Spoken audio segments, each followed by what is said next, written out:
उपन्यास my first murder case का 24वां भाग। लेखक जयदेव जावरिया, आवाज शौभिक पालित। इसके बाद जयदेव ने बोलना शुरू किया, क्योंकि इंस्पेक्टर नवनीश के पास जूली की डायरी व ललिता के साथ खींचे गए फोटो थे, जिसकी बदौलत इंस्पेक्टर नवनीश उस रहस्यमय व्यक्ति को ब्लैकमेल कर रहा था। इंस्पेक्टर नवनीश को आधा हिस्सा चाहिए था। रहस्यमय व्यक्ति उसे वो हिस्सा देने के लिए तैयार था। इंस्पेक्टर नवनीश के घर पर रहस्यमय व्यक्ति व ललिता, जो कि पूर्वी ही थी, इन तीनों के बीच लेन देन चल रहा था। जब ही वहां अचानक सोमदत्त पहुंच गया। सोमदत्त ने देखा कि इंस्पेक्टर नवनीश ने रहस्यमय व्यक्ति पर रिवॉल्वर तान रखा था। उसके अगले ही पल रहस्यमय व्यक्ति पर 3-4 गोलियां चला दी। रहस्यमय व्यक्ति नीचे बैठ गया और सारी गोली ललिता को लग गई।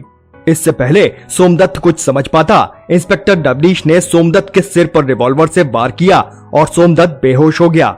इंस्पेक्टर नवनीश की चाल यह थी कि सोमदत्त को ललिता व रहस्यमय व्यक्ति के खून में फंसा दे, ताकि सारा पैसा अकेला खुद हजम कर जाए। पर कहते हैं ना, जो दूसरों के लिए गड्ढा खोदता है वो उसमें खुद पहले गिरता है। तभी दरवाजा टूटा। इंस्पेक्टर अमन व राहुल ने अंदर का दृश्य देखा। उन्हें समझने में बिल्कुल भी समय नहीं लगा कि अंदर क्या हुआ है। उसके बाद तो आप सारी बातें जानते ही हैं। झूठ बोलता है सर ये कुत्ता। मैंने सोमदत्त के सिर पर कोई वार नहीं किया। ये मेरे सामने की ही बात है। आप चाहे तो अस्पताल फोन करके पूछ सकते हैं। तभी दरवाजे पर किसी के आने की आहट हुई। सबने देखा तो सोमदत्त खड़ा था। कमिश्नर साहब, मैंने जयदेव की सारी बातें सुन ली। वो सच बोल रहा है। मेरे सिर पर रिवॉल्वर से वार किया गया था। यह ललिता का कातिल मुझे ही साबित करना चाहते थे, पर वो तो सही समय पर इंस्पेक्टर अमन व राहुल आ गए और इंस्पेक्टर नवनीश को गिरफ्तार कर लिया। कमिश्नर साहब, आप चाहे तो डॉक्टर पंकज शर्मा से पूछ सकते हैं कि मेरे सिर पर रिवॉल्वर से वार हुआ या नहीं। कमिश्नर ने डॉक्टर पंकज के पास फोन मिलाया। हेलो, कौन? दूसरी तरफ से आवाज आई। हम कमिश्नर बोल रहे हैं। तुमने ही सोमदत्त की मरहम पट्टी की है? हाँ कमिश्नर साहब, पंकज बोला। सोमदत्त के सिर पर चोट आई थी। आप चाहे तो किसी डॉक्टर से चेक करवा सकते हैं। इतना सुनते ही कमिश्नर ने फोन काट दिया। बोलो, क्या डॉक्टर पंकज भी झूठ बोल रहा है? बोलो, एक तुम ही सत्यवादी हरिश्चंद्र हो और बाकी सारी दुनिया झूठी है।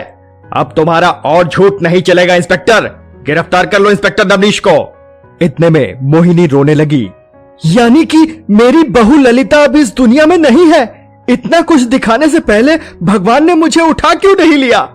बलवंत की आंखों से आंसू आ गए थे। तभी एक बार फिर बलवंत इंस्पेक्टर नवनीश की तरफ दौड़ा। मैं तुझे जान से मार दूंगा। तभी राहुल ने बलवंत को पकड़ लिया। सर, आप कानून अपने हाथ में ना लें। इंस्पेक्टर नवनीश को सजा कानून देगा।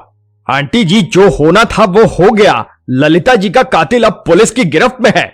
यानी कि अशोक नंदा मर्डर केस हल हो गया। कमिश्नर साहब बोले। नहीं कमिश्नर साहब, जयदेव बोला। अशोक नंदा का कातिल अभी पकड़ा नहीं गया। इंस्पेक्टर नवनीश तो ललिता जी के खून में गिरफ्तार हुए हैं। असली कातिल वो अभी भी आजाद घूम रहा है। सब लोग हैरानी से जयदेव के चेहरे की तरफ देखने लगे।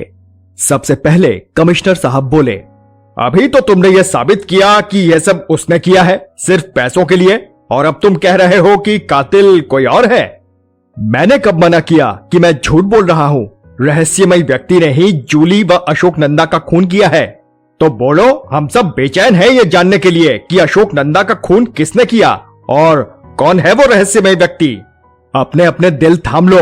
कातिल ने बहुत लंबी साजिश रची। सामने जूली व ललिता को रखा ताकि कोई ये न जान सके कि कातिल वो है।